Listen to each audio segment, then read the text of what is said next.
Alhamdulillahilladzi bibayanihi nahtadi wa bi burhanihi naqtadi. Nahmadullaha wa naskuru ala kulli zahiri wal khafi. Asyhadu an la ilaha illallah wahdahu la syarika lah wa asyhadu anna Muhammadan abduhu rasuluh. Allahumma shalli wa sallim ala nabil karim wa ala alihi wa sahabatihi ajma'in, amma ba'du.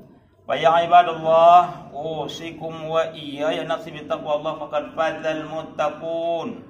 Qala ta'ala fil kitabil aziz, a'udzu billahi minasyaitonir rajim. Wa ma kana Allahu yu'adzibahum wa anta fihim wa kana Allahu mu'adzibahum wa hum yastaghfirun. Shadaqallahul azim. Kaum muslimin salat Jumat yang dimuliakan oleh Allah Subhanahu wa taala. Pertama-tama marilah kita panjatkan puji dan syukur kehadirat Allah.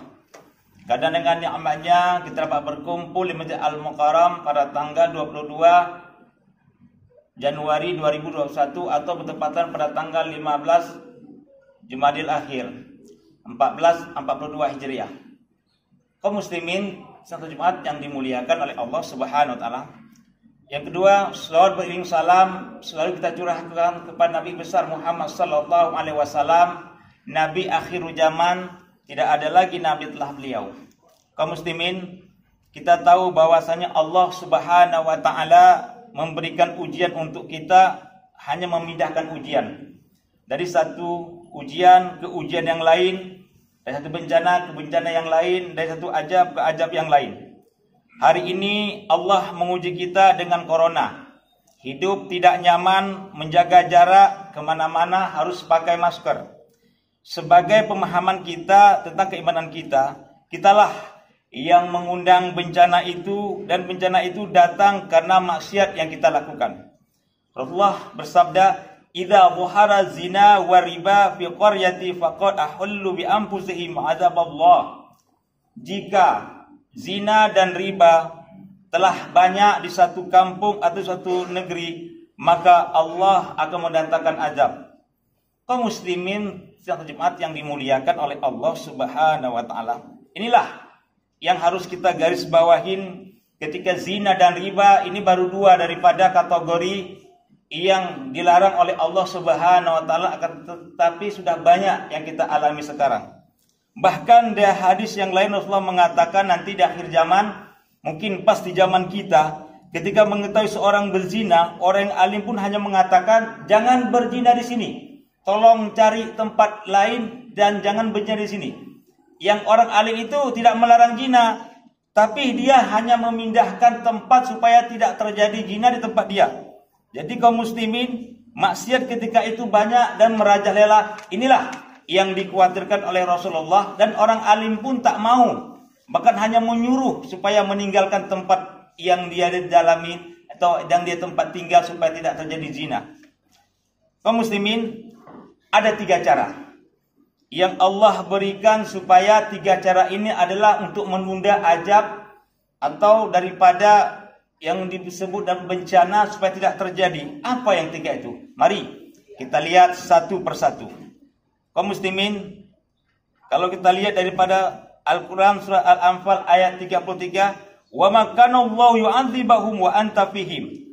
Yang pertama, Allah tidak akan menghajab suatu kaum kalau engkau berada di tengah-tengah itu ya Muhammad. Artinya apa? Penghalang ajab pertama adalah Rasulullah sallallahu alaihi wasallam. Rasulullah dimanapun berada tidak pernah Allah menjatuhkan ajab.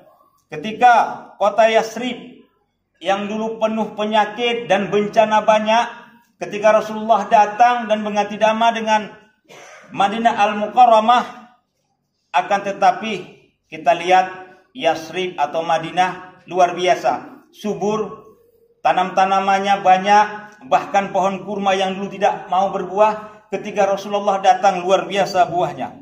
Dan ketika itu kota Yasrib atau kota Madinah yang dinamakan oleh Rasulullah tidak pernah ditimpah ajab. Kenapa? Karena wa anta fihim, karena ada engkau ya Muhammad di situ. Maka ayat sebelumnya 32 Al-Anfal, Allah menceritakan Abu Lahab menantang Allah. Masya Allah, menantang Allah. Wa idh qalu lahum in kana hadha huwal haqqu min indika fa'atir alaina hijaratan minas sama'i awistina bi'adzabin alim. Apa kata Abu Lahab ketika dia menantang Allah? Wahai Muhammad, sekiranya agama yang engkau bawa ini betul, sekiranya memang betul-betul ini agama dari Allah Subhanahu wa taala, tolong datangkan azab kepada kami dan hujanilah kami yang namanya dengan hujan batu. Masya Allah. Kalau benar ini memang agama yang datang dari Tuhanmu, wahai Muhammad, kaum muslimin, mudah bagi Allah hanya menurunkan azab. Karena umat dahulu kaum Ad, kaum Samud, bahkan Allah membalikkan kota Sodom yang penuh dengan homoseks. Kaum Ad 8 hari 8 malam dihujani hujan, bahkan semua hancur total. Tapi lihat ketika Abu Jahal menantang Allah, apa kata Allah? Bukan Allah tidak berani menerima tantangan Abu Jahal, wa anta fihim, tapi karena ada engkau yang mulia yang Muhammad. Ini luar biasa di tengah-tengah mereka. Bayangkan kalau tidak ada Rasulullah sallallahu alaihi wasallam, ketika Abu Lahab menantang Allah, sudah rata Allah buat. Sayang kaum muslimin, sekarang Rasulullah telah tiada. Kalau seandainya Rasulullah ada di Indonesia, mungkin Allah akan menjauhkan azab dari bumi kita ini. Kenapa? Kemuliaan Rasulullah yang luar biasa. Akan tetapi kaum muslimin, manusia yang agung itu kini telah tiada. Lalu yang kedua kaum muslimin, penghalang azab yang kedua apa itu? Yaitu wa ma kana Allahu mu'adzibahum wa hum yastaghfirun. Allah tidak akan menurunkan bencana selama di kota tersebut, yaitu masih ada orang yang beristighfar, minta ampun kepada Allah, orang yang merendahkan diri, orang yang masih suka beribadah, sholat ke masjid. Ini Allah tidak akan menurunkan dengan nama bencana. Tapi pertanyaan kaum muslimin sekarang, kita introspeksi diri, kenapa orang yang banyak istighfar di negeri ini, orang yang banyak sholat, bahkan silih berganti bencana, Allah menjatuhkannya. Ada apa? Adakah yang salah dengan istighfar kita? Kita beristighfar, minta ampun kepada Allah. Akan tapi perbuatan kita amit-amit luar biasa dibenci oleh Allah dan Rasulnya. Kaum muslimin, kita sholat. Betulkah kita sholat? Di dalam sholat bahkan kita mencari duit, mencari jabatan. Kita sholat. Betulkah kita sholat? Di dalam sholat kita masih menceritakan kejelek orang, menceritakan aib orang. Kita sholat. Betulkah kita sholat? Akan tapi kita tidak peka dengan lingkungan sosial. Andai tolan yang hari ini tidak ada duit, kelaparan dan segala macam. Bahkan istighfar kita, sholat kita hanya membuat Allah marah. Bahkan bukan malah Allah akan meredahkan azab. Bahkan makin Allah tambah azab. Karena apa? Karena istighfar yang kita lakukan bukan daripada hati yang tulus.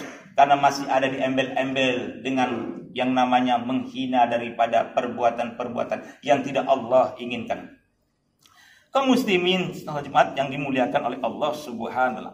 Seandainya penduduk kota bertobat, tidak melakukan maksiat, hentikan riba, zina, narkoba, maka Allah akan menghentikan bencana. Kaum muslimin, contoh ketika negeri Sabah yang luar biasa beriman kepada Allah, melaksanakan perintah Allah, menjauhkan maksiat daripada Allah. Allah berikan luar biasa kesuburan, buah-buahan tumbuh, binatang ternak luar biasa banyaknya. Akan tetapi ketika mereka melaksanakan yang namanya perbuatan-perbuatan yang tidak diinginkan oleh Allah, berzina dan segala macam, bahkan terakhirnya apa yang Allah berikan? Mereka diberikan Allah yaitu azab yang luar biasa sehingga mereka hancur berantakan. Begitu juga negeri-negeri yang lainnya. Kaum muslimin sidang Jumat yang dimuliakan oleh Allah Subhanahu wa taala. Sayangnya hari ini orang tak menghiraukan lagi yang namanya maksiat. Lihatlah remaja kita hari ini disibukkan dengan pacaran. SD pun sudah punya pacar, apalagi SMP, bonceng sana, bonceng sini. Lihatlah anak kita hari ini disibukkan dengan game online. Tak peduli lagi sholat, apalagi yang namanya membaca Al-Quran. Tiap hari bermain HP. Inilah yang membuat Allah murka. Allah tak akan mencabut azab kalau kita tidak pernah bertobat.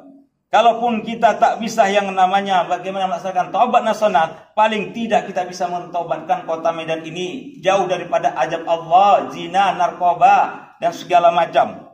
Lalu yang ketiga kaum muslimin yang merendahkan daripada, menunda daripada azab Allah. Apa itu? Allah yang janjikan, yaitu kita lihat daripada Allah sebutkan dalam surat Hud 117.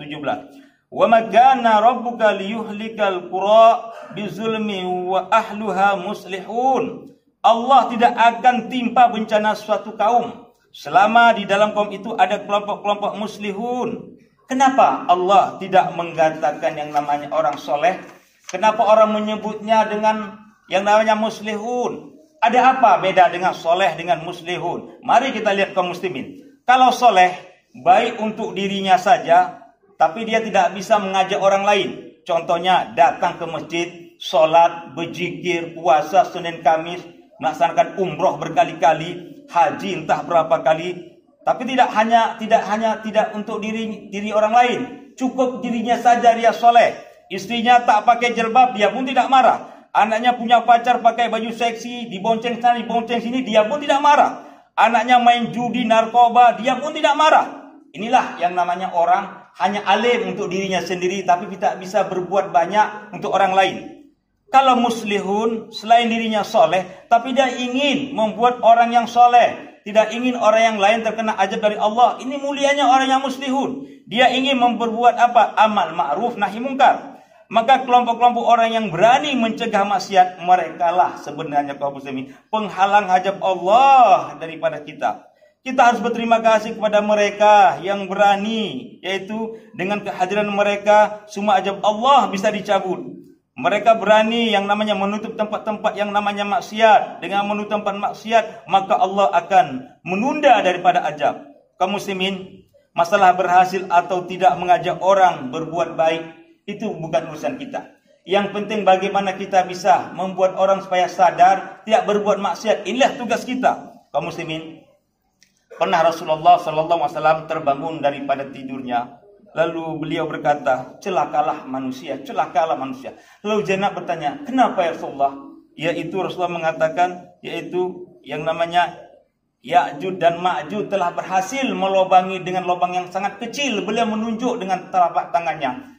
Dan maka akan menghancurkan yang namanya manusia, menebar fitnah di dunia ini. Lalu yang namanya Zainab berkata, wahai Rasul, kan masih ada orang-orang baik. Betul kata Rasul, orang baik akan kalah ketika maksiat banyak.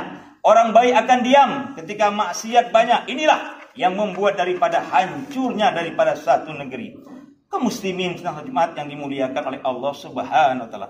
Begitu mulianya orang muslihun, soleh pada dirinya dan bisa mencegah maksiat. Dan hari ini kekuatan itu ada pada apa? Polisi, ada pada kemiliteran, ada pada anggota dewan, ada pada pimpinan, ada presiden yang bisa membuat apa? Perda-perda untuk mencegah daripada maksiat. Dan lebih disegani daripada seorang mubalik yang hanya bisa memberikan ceramah di masjid. Itu pun kalau ada orang datang. Kaum muslimin, masalah umat ini tidak hanya cukup dengan yang namanya khutbah Jumat yang singkat 15 menit ini.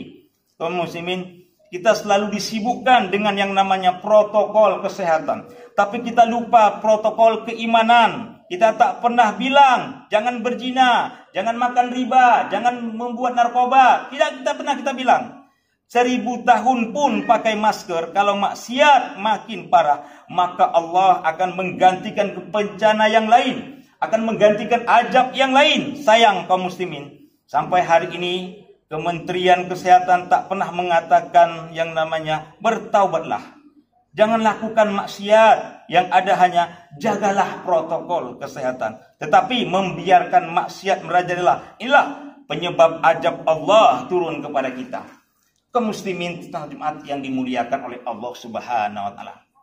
Dapatlah kita ambil kesimpulan daripada khutbah yang singkat ini. Mari kaum muslimin. Bencana yang datang silih berganti kepada kita di negeri ini adalah itu karena ulah kita sendiri.